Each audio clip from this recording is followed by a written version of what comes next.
Hi there. Sorry. God, I don't know what's going on wrong with my throat there. Say hello, but the light in here is terrible. I'm really sorry, folks. There's like a window here, and I've got blinds, and I think the light looks horrible. But look, I've got weird, shiny things happening on my nose here. How strange. But hi, people. I am Gigi, and I am a co-founder. I had to think. My brain is just completely halted. Okay, reset. Hi, everyone. I am Gigi, and I am one of the co-founders of Day One Careers.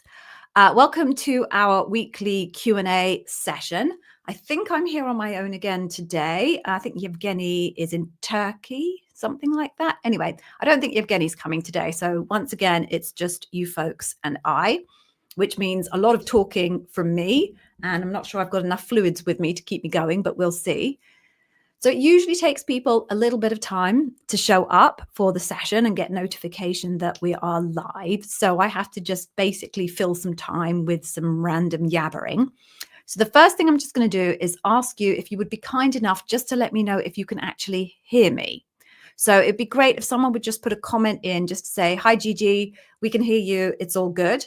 And once we've confirmed that you can all actually hear me and I don't have any technical issues with my microphone here, we can then move on to the intro. I do realize I look like I've been shoved through a hedge backwards, so I apologize for that. Great. So Uxbridge Tiger. Is that like is that a football team or something in Uxbridge? Football team, some kind of sports team in Uxbridge. I live not too far from Uxbridge, so that caught my eye. Okay, so thanks, folks. Why don't we just get going then? And I will give you a little bit of an intro into who I am and how the hell I managed to end up in this wild world of YouTube live streaming. And then we can get on with the purpose of the show. So briefly, I will aim for briefly anyway.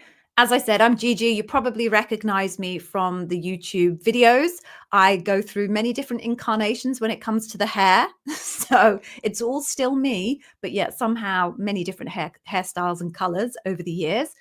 How I got to this stage. So I'm an ex-Amazonian and specifically an ex-Amazon bar raiser when it comes to kind of the discussion around Amazon interview.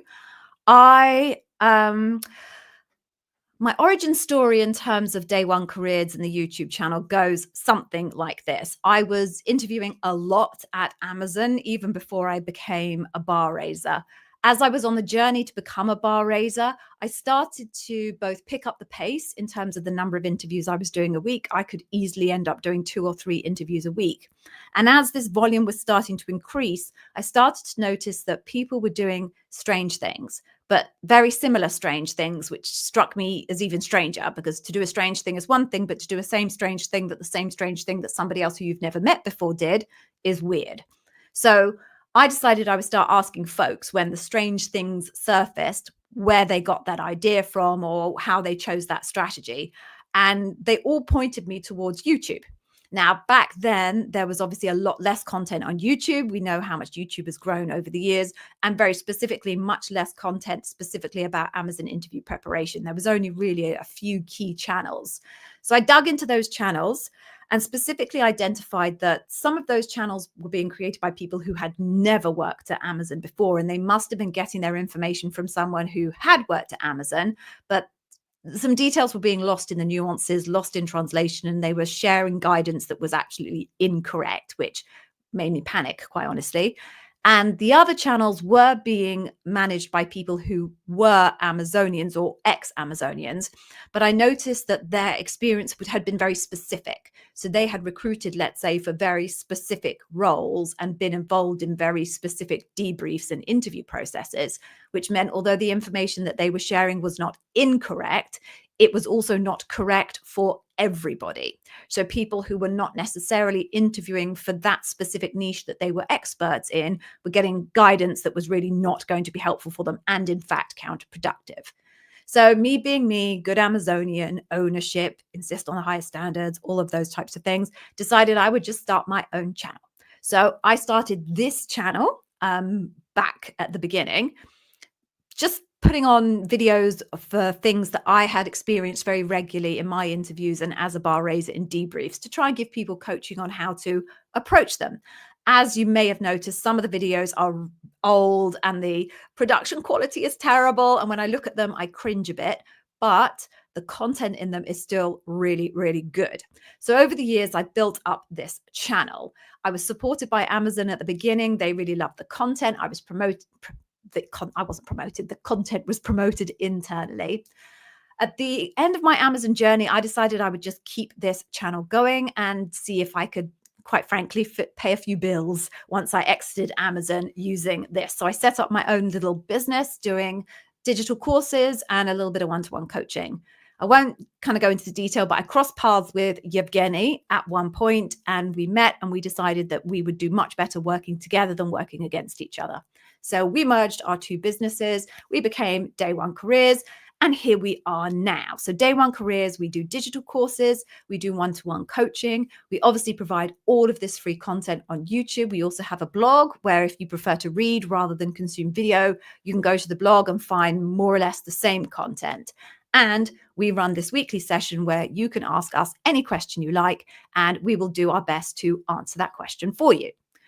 There's the origin story. So let's just kind of talk about, gosh, the light is terrible. Maybe if I sit backwards, that's better, isn't it? Let me sit backwards and move my bizarre microphone. There we go. It's a bit dodgy.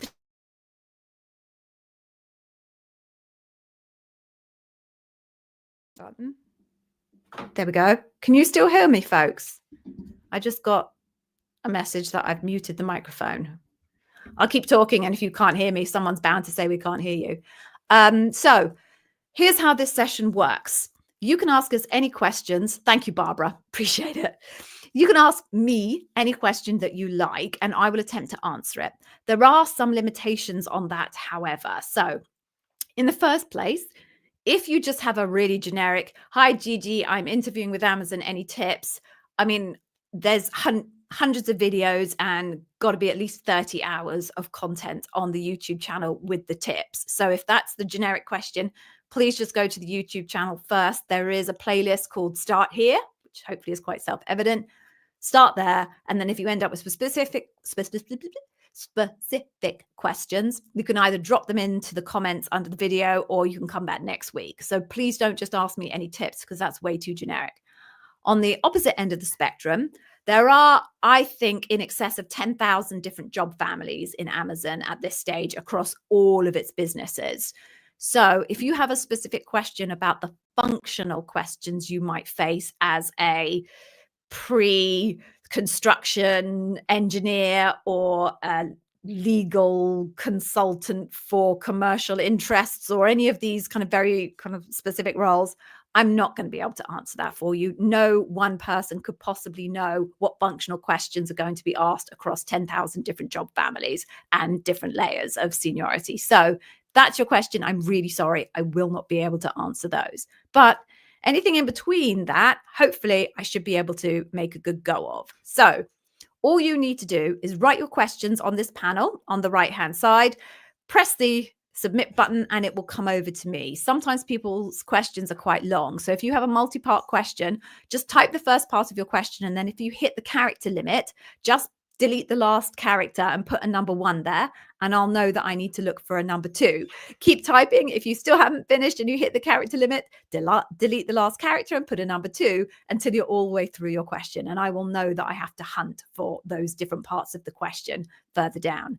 I think that is it as far as housekeeping goes. So bang down those questions. There are no silly questions, by the way, and I'm never going to mock anybody or take any kind of umbrage against the questions people asked. So by all means, don't be embarrassed. Just put down the question and I will do my best. And if I can't, I will direct you to where I think you might be able to get that answer. So why don't we start and we see how we get on? I've got an hour to give you. If we don't have enough questions to make up the full hour, then fine, we'll finish early and I can head off and make my family's dinner, which I haven't got around to doing yet.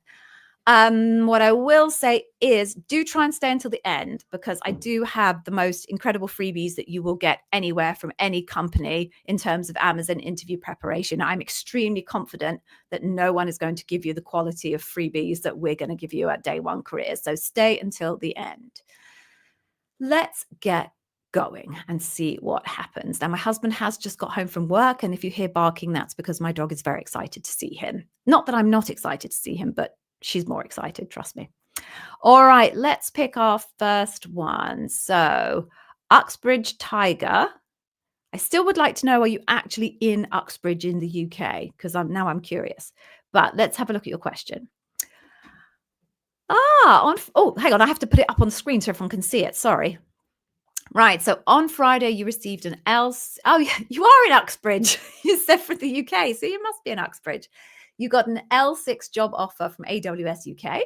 Woo, woo. Okay. TC is good. However, the base is nowhere near the cap, which is compensated by a bigger sign-on bonus and RSU. Question to follow. Okay, Uxbridge Tiger. Shall I negotiate a base top-up in lieu of sign-on bonus? Okay. Can I mention that I'm looking at a similar opportunity at my current org, which was raised just 3 days ago, which is true as leverage. All right. Yeah. So let's take this in two parts. Can you use other roles, be it in your current company or external companies, as leverage? Yes, this is one of the strongest points of leverage that you can ever have when it comes to negotiation. The stage that you are at in terms of these other opportunities does matter. So I personally wouldn't say I'm at the very early stages of applying for a similar role internally, because essentially if you're at the early stages, it's not really leverage, is it? Anything could happen. So if you're going to use a role for leverage, you have to be quite well progressed in terms of that role and be in a place where you probably expect them to make you an offer. But yes, I would definitely use that for leverage if the narrative that I've just shared with you is true, or you can make it sound true. In terms of the base is nowhere near the cap, compensated by a bigger sign-on bonus. Right. So there is a compensation range in Amazon for every single role, and their ranges are based on total compensation. So I'm a little bit confused in terms of what you're saying in terms of the base is nowhere near the cap, because they don't really look at compensation that way. They look at compensation in terms of total comp, which includes base, RSUs, and sign-on bonuses. But I'm just going to ignore the fact that you've made that point, because actually I think I can still answer your question agnostic of the point that you've just made there. If we just reduce your question down to, I want more money in my base, and can I ask them to effectively sacrifice sign-on bonus in order to uplift my base? That's where I'm going with this question. So you can, of course, ask for that, but essentially what they're doing is trying to achieve a steady total comp, right? It'll fluctuate a little bit year on year, but ultimately they are aiming for an average single number at the bottom of the aggregation of what the value of the RSUs, the value of your sign-on bonus, and the average of your base compensation. So what will happen is base will remain consistent across a 4-year window, and RSUs and sign-on bonus will be the ones that fluctuate. So you'll have lower RSUs in the first 2 years with the sign-on bonus kind of offsetting that, and then the base underneath that. Years 3 and 4, it will flip. Your sign-on bonus will disappear, and your RSUs will then come in and offset the drop in your sign-on bonus. They are probably least likely to negotiate with you in terms of increasing base. That tends to be the space where they are least flexible. If you want more total money, you're better off asking them to give that to you in terms of RSUs as your first point of call, sign on as your second point of call, and then base as your final point of call. Now, I understand what you want is to be able to have more assurances of that money over the long term, which is why you want to negotiate it out of sign off and sign on and into your base. But sign on goes away after 2 years, right? So if you were to try to convince them to move some of that sign on money and put it into your bonus, the economics for them won't work out because it goes on for year 3 and year 4. So yes, you can negotiate. You're more likely to get incremental if you go RSUs first and then sign on bonus and then lastly base. If your reasoning is that you want more guaranteed money and that's why you're putting it in your base, that's where the tension will be with Amazon, because the base is effectively a direct hit on their total OPEX costs, whereas sign-on bonus is only a 2-year commitment and RSUs is effectively free money as far as Amazon is concerned, because it doesn't come off the bottom of their P&L. It comes from kind of the share and the availability of shares. So that's kind of a long answer to your question, but it's actually just about thinking, what are my priorities and where am I most likely to get flexibility with Amazon? So I hope that makes sense, Uxbridge Tiger. Gonna move on now. There we go.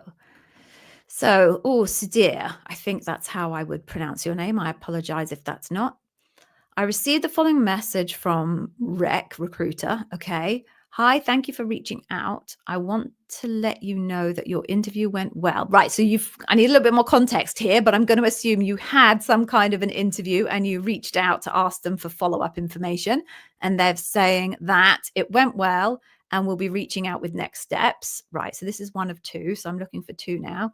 Not sure if I should ask for more info. What should I interpret? Okay, there's nothing to interpret here because next steps could mean there are no next steps.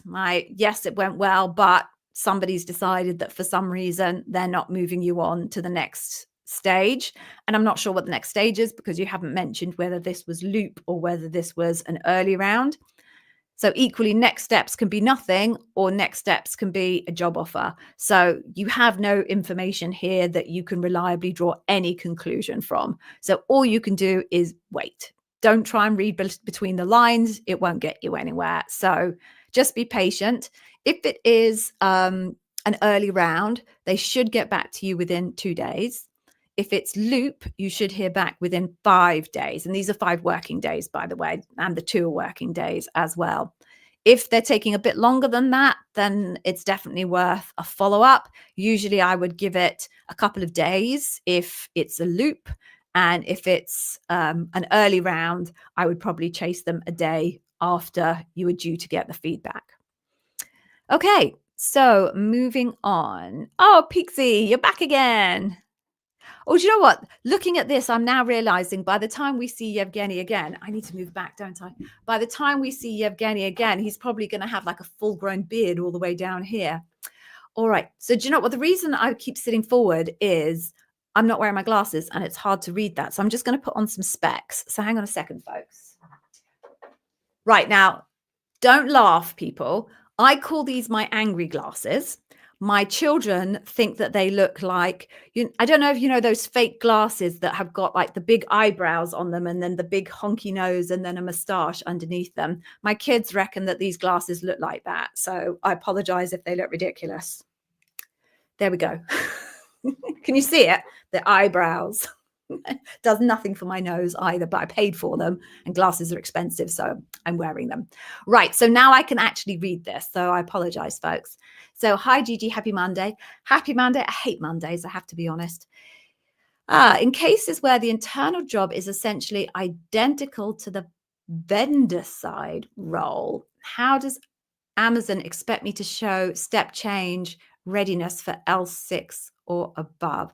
I have to say, I don't really even understand the question, but it sounds like it is very functionally specific. And to be able to answer it, I would have to be quite intimately familiar with the job description and what you mean by the vendor side role. So for now, Pixie, I'm really sorry. I'm going to say I can't answer this because I don't really understand the question. And I suspect that's because it requires a level of familiarity with that particular job family for me to be able to do that. So I'm going to pass on this one. But if you think you've got extra information that might make it easier for me, feel free to put in another comment below. Right. Dilsad, is that how I say it? Okay, I'm sorry if I butchered that. Hi, Gigi, can you please specify key LPs from the following part of the job description? Right. All right, so I'm not keen on doing JD reviews live. Okay, yeah, no, I'm not going to. I can see you've got more and more comments further down. Sorry, Dilsad, I'm not going to sit here and do a job description deconstruction for you on your job description. If you want to do that, there are a couple of videos on the YouTube channel. It's a playlist, but it's only got 2 videos in it that show me doing that deconstruction live with different people's job descriptions, which I did as specific sessions a few years ago. So you can go check that out, and that will show you my method for doing deconstructions on job descriptions. Or if you would like me personally to deconstruct your job description for you, that is a service that I do provide, and it is a chargeable service. And you can go to our website and place your order for that. But I'm sorry, that's not something I'm going to do live here today because no one else gets any value from it. All right, so I'm going to pop you back away and go here. So Clea. Oh, what a lovely name. I hope I've pronounced that right. What a gorgeous name. Not that everyone else's names aren't nice, but this one stands out to me.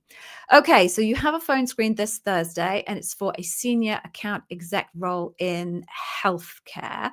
That's funny. I did some coaching for someone who was applying for a marketing role in healthcare. It was yesterday. Was it this morning? No, it wasn't yesterday because that's Sunday. So maybe it was Saturday, but that's interesting. There must be a team that's growing quite a lot. What questions should I prepare for the phone screen, and how in depth do I need to be prepared? All right, so you're not asking me what questions you should prepare to ask the interviewer. You're asking me what stories you should prepare and how deep do you need to be prepared. Okay, so I have no idea what stories you need to prepare for. The job description is the start point there where you need to go and have a look at it and try and work out what the key leadership principles are. I would definitely recommend you ask the recruiter if they can give you any tips on the most critical leadership principles for that particular role. In terms of how in-depth you need to be prepared, listen, if it were me, I would treat the first interview as if it was loop, because you really, unless your recruiter is going to specifically tell you what leadership principles you need to prepare for, which sometimes recruiters do, but if they don't do that, then you literally have no idea what you could potentially be facing. And therefore, you want to be as prepared as you can be. And if you prepare for your first round interview as if you were preparing for loop, then once you get to loop, you've got far less preparation to do because you're already there. So the absolute specifics of what you should prepare for at what depth, it's kind of up to you. Some people just do high-level views of their story in the hope that they can stumble their way through phone screen 1, and then they'll do more work and focus on more structured depth stories for loop. That might work. You might get away with that. Other people will do what I do, which is massively over-prepare for the early rounds with the hope that I'm delivering the highest possible quality of work that I've got, and then I'm already prepared for the loop. And if I don't make it through, then I've done all the preparation in the next job interview I get, I'll be ready for. In terms of the level of depth you need to go into for each individual story, it's impossible for me to articulate that without a specific use case. And I'm not going to give you feedback on a story now, obviously, on the live. But I think that the broad brush stroke is you need to go into enough depth that the interviewer knows how you did something.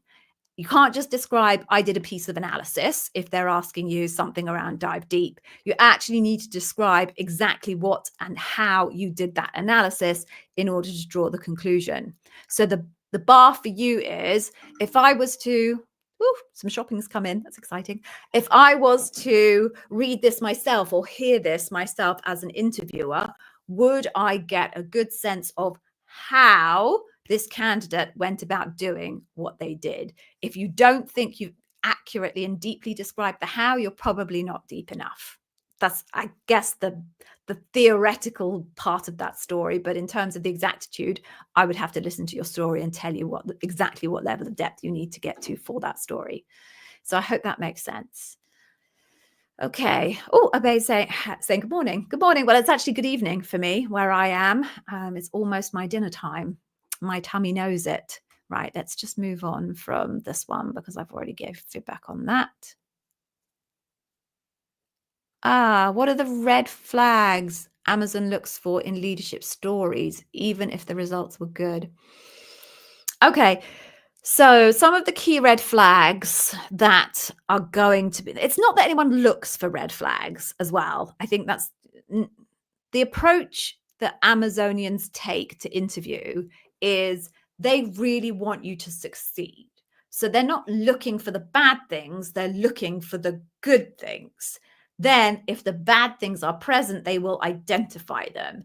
And although I'm probably, to you, it might seem a nuance, but actually it isn't, because I think a lot of people go into interviewing a candidate with the aim of proving that this candidate is not right for the job, right? And they go in with a negative mindset that says, I need to find out all of the reasons why I shouldn't hire this person. Amazon's approach is the complete opposite. And you go into the interview with the ambition that this person will be the person to get the job and that you are looking for reasons to give them the job, which is actually a significant different mindset and should lead to a very different type of experience with the interviewer, something that is much less combative and much more about dialogue and curiosity. So that said, however, you have asked me, which I will assume, I'll restate the question a little bit, which is, what are some of the things that candidates do wrong that leads them to not get hired? So I'm sorry, I'm going to do a Mark Carney on you and rephrase your question. But at least I'm going to make it the same, more or less the same answer, which Mark sometimes doesn't do. Right. So major things that people should avoid is not answering the question. That's always a big concern. If you sit in a debrief and repeatedly you hear interviewers say, they really didn't answer my question, what you have is a concern that that person does not have active listening skills, that they have decided already what they want to tell you and stuff you. I don't care what question you're asking me. I'm just going to give you the answer I want to give you. That's instantly a no hire result, because essentially what you're looking at there is someone that you can't necessarily trust to actively listen to questions that are being asked from them, not just you, but also your seniors, and answer those specific questions. So that's one. I think a second thing is around overclaim. Amazonians are really good at drilling down and follow-up questions, and it is I won't say relatively simple, but it is relatively common that you identify that someone is overclaiming their ownership of a particular project or their contribution to a particular project. Again, if someone is consistently overclaiming and you're sitting in debrief and everyone's saying, I'm not actually sure that they did do what they said they did, then again, that's another instant not inclined, because can't trust them. The third thing, which won't surprise any of you, is around lack of data. Amazon is a data-driven organization, so they would expect the individual to be able to talk about not just data in terms of the results and the impact, but also input data points. So input data points as well as the result/output data points. The expectation is that you would be able to talk about both and be familiar with both. So candidates who really have no ability to articulate that type of detailed data about their projects, about their team, is another kind of big no-no, and more than likely going to be leading to a no hire. So I think those are the top three. I don't want to give you any more than that, because I think that's probably more than enough to focus on. So hopefully, Pixie, that has given you a flavor of some of the things that can go wrong. Oh, and I think I just must have answered your second question there as well, but I'll double check in a second. Okay, Abe, how do I answer questions in loop? Okay. Okay, there's multiple questions here then. So how do I answer questions in loop? Can I repeat stories? Can I take a minute to recall, gather my thoughts before answering each question? I mean, literally 1 minute for every question. All right. So how do I answer questions in the loop round? I'm not quite sure what you mean by how do I answer questions. So I'm just going to tell you, you need to structure your story in the STAR format. If you meant something different to that, then you can add in another question below. Can I repeat stories? It depends. So, and there are different types of repeat. So, are you asking me, can I repeat stories from my early rounds in Loop? If that's your question, then yes, probably. Different bar raisers have different opinions about repeats. I'm afraid I was a very strict bar raiser and I did not like to see repeat stories coming through from early rounds again into Loop, because as far as I was concerned, that chip has been cached and that's how you got from first round to Loop. I've read that data. Now I want something new. A colleague of mine who was one of my trainers as a bar raiser had a different point of view, and she didn't mind hearing stories from early rounds through to Loop. So my suggestion to you is, if you want to optimize for all of those different views, then aim to have fresh stories for Loop and not reuse your ones from early rounds. But if that is impossible and you have to reuse stories from early rounds, then my strong recommendation is that you remember what question you use that story for in your early rounds, and you reshape the story for later rounds so that you can use it for a different leadership principle type question. If your question is, can you repeat stories within Loop? Actually, pretty much the same advice gives. The expectation is really that the more junior you are, the more likely you are to have to repeat stories, because junior people don't have a huge mass of career history behind them, and therefore they're going to have less stories to call on simply because they've been around less amount of time. If you're more senior, the expectation is that you're operating at a higher level and you've been around a while, so you should be able to come up with more unique stories than someone who is in a more junior position.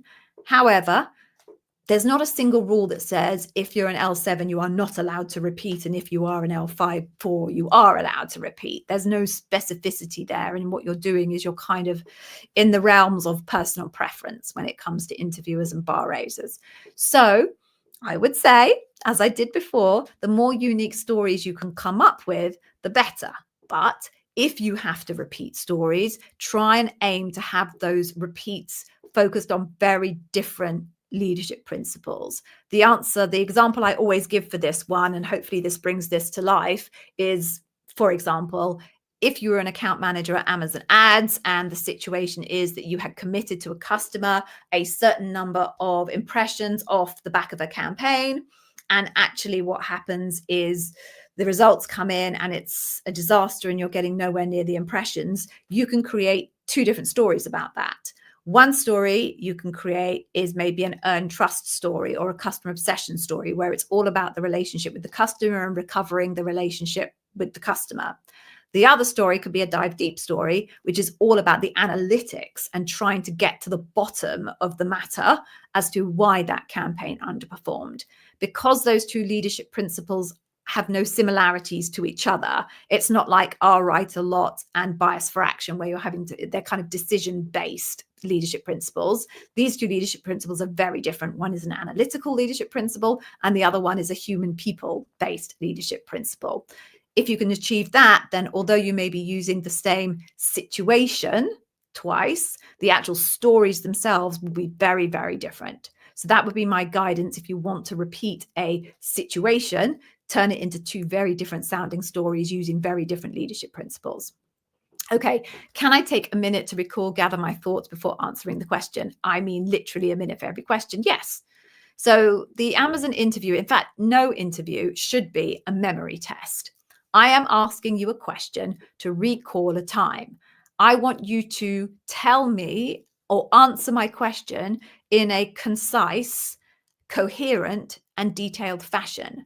I cannot expect you to do that if I don't give you time to gather your thoughts. So absolutely, I would say 1 minute is absolutely fine for every question to make sure that you have written down the question, really thought about what is being asked of you, identify in your head which of your stories is the best story to choose to answer that question, and then to construct a kind of a mini structure in your head. So when you do answer it, it is logical and coherent and detailed. So yes, I would tell everyone to spend at least 30 seconds minimum thinking about what you're going to say before you say it. I don't want to hear gibberish just because it's gibberish quickly.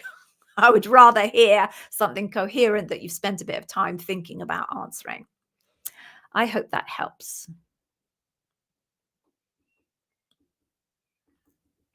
Yeah, Peaksy, I think I covered off that next question. So, okay, so folks, I'm just going to momentarily pause because I have a favor to ask of you.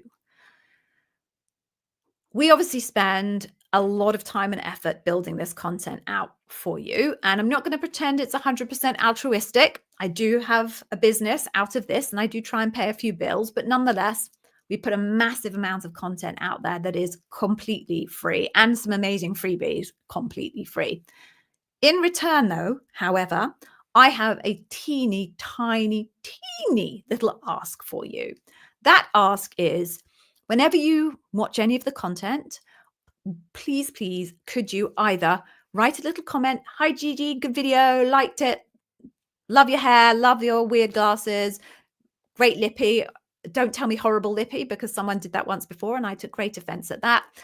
Don't ask me my sexuality because someone else has also asked me that and I just thought that was bizarre. However, a comment on the video or maybe a thumbs up to show that you like the video. The reason why that's very, very valuable to us is it basically tells YouTube it's doing two things. Number one, it's surfacing the content to the right person because that person went on and watched it. And number two, they liked that content because they've chosen to engage in it, either putting in a comment or giving it a thumbs up. That will effectively tell YouTube that our content is good quality content, and it will surface it ahead of some of the other content on YouTube, which I promise you in the main is far less accurate, far less specific, and far less actionable than anything that you're getting from me/Day One Careers. So because practice makes perfect, as we all know, I'm going to ask you to spend the next 10 seconds liking this particular stream and giving it a thumbs up. Because I don't want you to be bored, and actually it's 14 seconds. Because I don't want you to be bored in those 14 seconds, I'm going to play a little video to entertain you. And whilst I do that, I would like you to please give this a little bit of a like, just so that you know I can see the number of people on my other screen here who have liked it. And if by the end of the 14 seconds, not many people of you have liked it, I am going to take personal offense, just so that you know. If that makes you feel guilty, I can't be responsible for that. If it doesn't make you feel guilty, then, you know. So please like the stream, folks, and then we will get back to the main juice of it all. Here we go. Like the stream. Like the stream. Like the stream. There we go.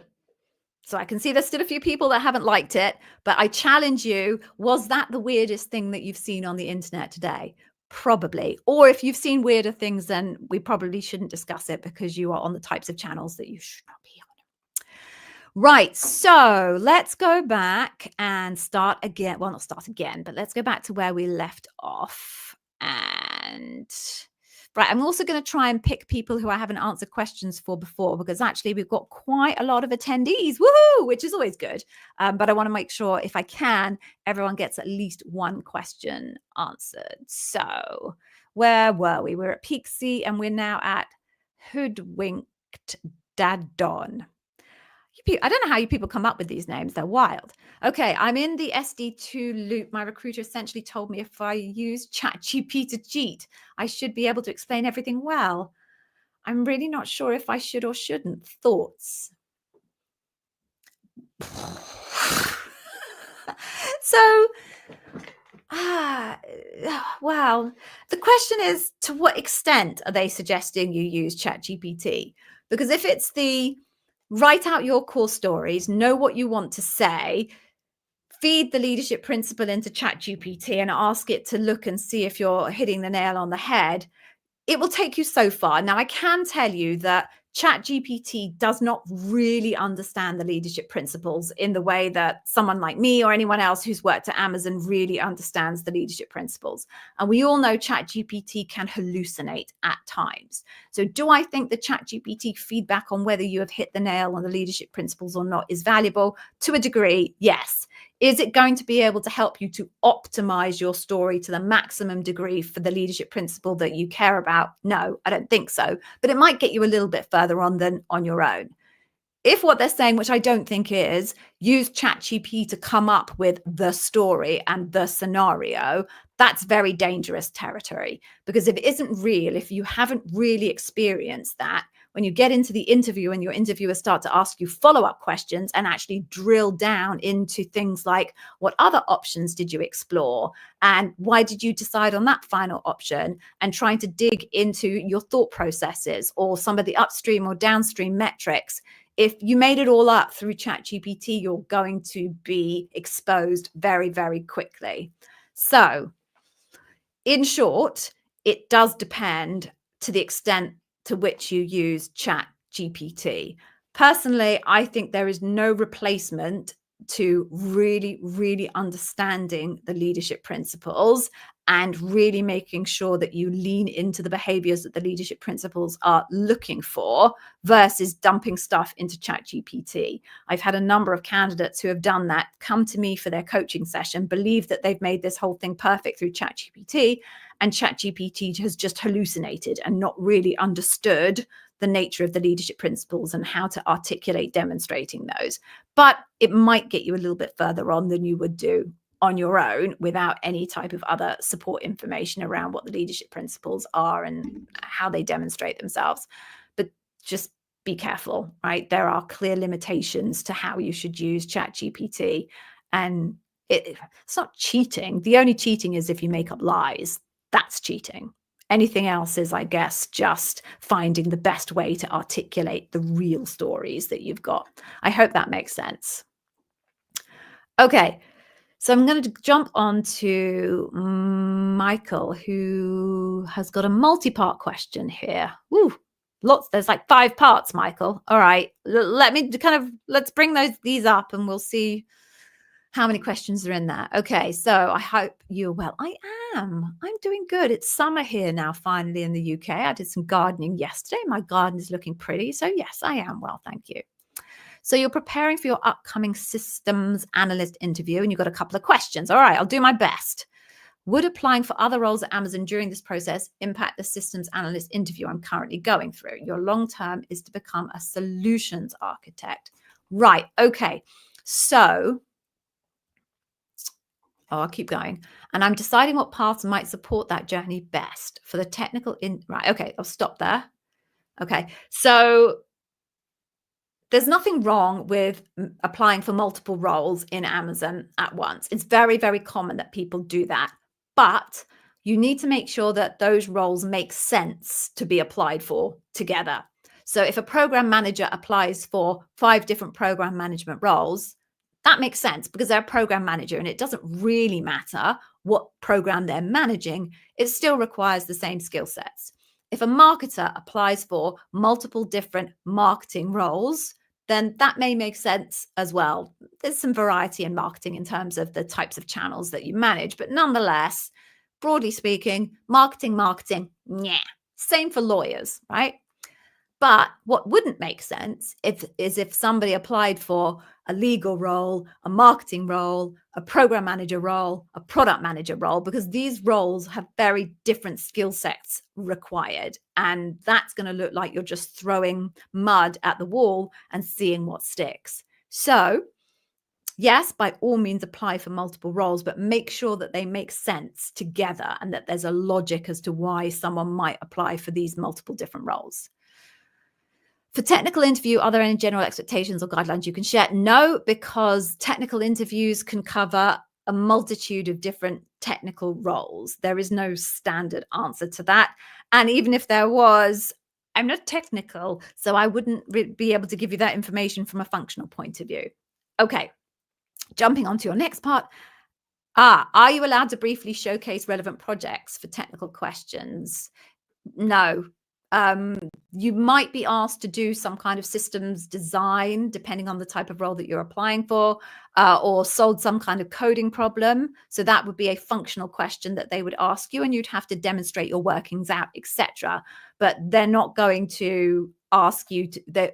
There's no room to pull out your GitHub content and walk them through things like that. It just doesn't exist as a part of the interview process. Okay. Is it appropriate to use star format, or is it focus on technical? All right, we're almost there, folks. There's quite a few questions here. I think this is the last bit for Michael. It depends. If they're asking you a hypothetical question about how you would go about doing something and you've actually got a real story where you've done that exact thing, our recommendation at Day One Careers is to effectively turn that hypothetical question into a behavioral question. So you could respond by saying, yeah, actually, funny enough, I've done something exactly like that. Can I talk you through that? If you don't have a real scenario, then you can't turn it into a star model. You'll have to talk about the hypothetical situation, which will more than likely require you to get some clarification about some of the variables within that hypothetical situation, which automatically moves you away from the star model. So star model is really only meant for behavioral questions where you are literally recounting a time in your past. If you're not recounting a time in your past, the star model doesn't really play a role. Okay, right. Let's now, hopefully I've covered off all of your questions. So let's just jump again. I'm sorry, I'm going to start jumping people because we are running out of time and I do want to make sure that everyone at least gets a chance. Right. So what is the criteria of getting selected in the bar raiser round? That question actually makes no sense. There is no bar raiser round. There is a final round where all interviewers take part, including a bar raiser. And then in debrief, everybody, including the bar raiser, reads all of the data that was gathered across the loop, and a decision is made as to whether to hire you or not. The criteria is that you are raising the bar and that at least the bar raiser and the hiring manager are convinced that you are better than 50% of people currently operating in that role or a similar role at that level, based on the key leadership principles that they care the most about. That's it. That's the criteria. There's no specific checklist that I or anyone else can share with you that's going to take you to the point where you've got the magic formula, because there is no magic formula. There are so many different variables and people get hired based on a multitude of different things. They don't all get hired for the same reason. Okay, hope that makes sense. All right. There we go. Uxbridge, Tiger. You're from Uxbridge, Middlesex now. Funnily enough, Uxbridge, Tiger, I had an argument with my husband the other day about the fact that Middlesex doesn't exist. He's arguing with me that Middlesex is now part of London. I grew up in Middlesex, Edgware. I went to school in Northwood, Middlesex. He tells me Middlesex no longer exists. I argue it still exists and that no way is Uxbridge or Edgware London. But there you go. I'll leave that with you to ponder on. So when applying for AWS UK L6 job, can I ask, right, working from home. Right, so across the globe, Amazon has a 5-day RTO policy. I would not mention your desire to work from home as part of the interview process. There is no way you will ever get working from home built into your contract. What you could potentially do is, once you've had the job, have a quiet word with your manager and see if your manager would be willing to let you do that. My understanding is, based on everything that I've heard, looking at all the threads on Reddit and all of these types of things, is that that would be incredibly exceptional. Amazon has decided they want people to be in the office working with their other team members 5 days a week. You have to be prepared to do that, to go and work for Amazon, and then have the ambition of maybe over the course of time trying to get some flexibility. I think it's very unlikely they would agree to let you do that from day one. Hope that makes sense. Right, let's pick another person who we haven't. Oh, I've already answered that question. Someone else asked that, Cyber Halal. So we're going to jump on. Okay, that one doesn't have a question associated with it. Okay. Okay. Let's do this one. Nilesh, how many stories should I prepare for an L3 3 interview loop? Okay, so I think I'm going to answer this question generically because it actually doesn't matter kind of what level you're interviewing at or how many interviews you have. And I'll just give a generic answer. God, my hair looks terrible. Sorry. I'm looking very vain playing with my hair. So, how many questions you're asked, which obviously has a causal or correlating relationship with how many stories you should prepare. How many questions you're asked is actually really dependent on two things in a given interview. The first is how long your stories actually are, right? Because the longer your stories, the less time there is to ask you questions. The second thing is the ambition of the interviewer. Some interviewers really goal seek a certain number of stories or questions to ask in that period of time, and they're going to try and push you to achieve that number. There is no specific number of questions that interviewers are directed to have to ask in an interview, let alone level of job. There is a best practice, which was broadly about 3 questions, but that doesn't mean to say that everybody adheres to that best practice. Given my experience of interviewing L4s, it's a pretty junior role, and therefore your stories tend to be pretty short. My experience at L4s is I could easily hit 5 or 6 questions in that amount of time, particularly if the L4 has not really made sure that they've got deep detail in their answers. For the L4s that have had given me really, really good, deep, rich detail, it's probably more like 4, maybe 5, as opposed to 6, maybe 7 for those weaker candidates. So if I was you, I would probably anticipate hitting, let's say, 5 questions in an interview. Bear in mind, you've got 3, that's 15. You're junior, you're probably going to end up using the same story repeatedly. So think about how you can stretch your individual situations and turn them into multiple stories. But I think you'd be on the higher end of number of questions than perhaps if you were telling me that you were an L7 interviewing. Hope that makes sense. Okay. Peaksy, would you do me a favor? I feel like I'm going to have to spend a bit of time thinking about the question that you've asked me. So could you drop these questions into one of the comment sections in the actual channel? And then I can spend a little bit more time thinking about it and reviewing it and get back to you that way. Because I'm conscious you've given me lots of detail, but I'm probably not going to be able to think about it and get to it in the next kind of 8 odd minutes. So please just drop it into the YouTube channel in a particular video. I don't care which video, it'll all pop up to me and I'll have a think about it and try and get back to you. All right. So let's pick Sarub, and then I think I've got Nina and Rita, and then I might be able to go back and pick up a couple that I have skipped. All right. So Sarub, for my loop last week, okay, I did end up repeating a couple of stories. Okay. I interviewed for an L5 program manager, but have 6+ years of experience. Okay. Will that be a concern? My tasks and actions were different, but situations and results were the same. Yeah, I mean, in terms of repeating, that sounds exactly right. Your tasks and actions would be different. Your results, I would expect, should also be different because your results are a function of your task. So if your task is different, I'm not quite sure why your results are different. But actually, if you're using results as kind of a 2-tier set of results, i.e. there's some results that relate to your task and there's some results that relate to the project, that makes a little bit more sense. But repeating a couple of stories as an L5 program manager makes perfect sense for me. And 6 years experience kind of makes sense to me in terms of an L5 as well. So there's nothing that you've said there that I would suggest you should be particularly alarmed about. Oh, God. Good question, Nina. Do I need to tell a story in a minute or can I take a bit of time answering behavioral questions? All right. So absolutely no for a minute. Absolutely, absolutely no. And I think I know where you've got this idea. And no, no, no, no, no, no, no, no, no, no, no, no, no. I cannot say no enough as regards 1 minute. There are different schools of thought, but if we just go to Amazon's own advice, you would find on the Amazon blog that they state probably around 4 minutes for an answer to a question. That's what they provide in terms of advice to you all out there. They give that advice on the basis that their expectation is the interviewer will then ask a whole bunch of follow-up questions to get more data out of you.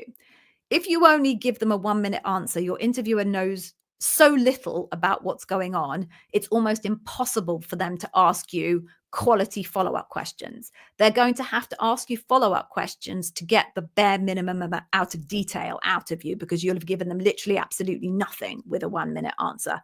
And to me, that's just a waste of time. You should give them sufficient detail about how you did things and setting up the situation so they can actually ask you probing follow-up questions rather than basic follow-up questions to just get the bare bones of the story from you. So that's why Amazon says 4 minutes for you, with the expectation that the interviewer will then spend more time with follow-up questions. Because if you think about it, if an interview is an hour long and you spend 5 minutes either end on introductions and your questions, that's 50 minutes. If you only spent 1 minute answering a question, that's 50 questions in an interview. That's not going to happen. And what's happening then is, in order to be able to have a sensible length kind of conversation with your interviewer about that story, they are going to have to do the most enormous amount of work to ask you follow-up questions to move a 1 minute story up to a probably 6 to 10 minute story. You don't want to make your interviewer work that hard, and you want them to work in the level that gives them really rich information, not the basic information. One of our concerns, I guess, at Day One Careers about the advice for a 4 minute story is it does assume that your interviewer is going to ask you follow-up questions. And let's assume the majority will. But if you end up with an interviewer who's not a very good interviewer, if you end up with an interviewer who is distracted and they've got other things on their mind, if you end up with a tired interviewer at the end of the day or the early hours of the morning, if they're not doing their job well, then you're going to be the one to suffer. So at Day One Careers, we suggest that you probably aim, different levels need different length stories, but we suggest that you probably aim, if you are an L4, for something around 4 minutes. If you're an L5, you're probably aiming for 5 or 6 minutes.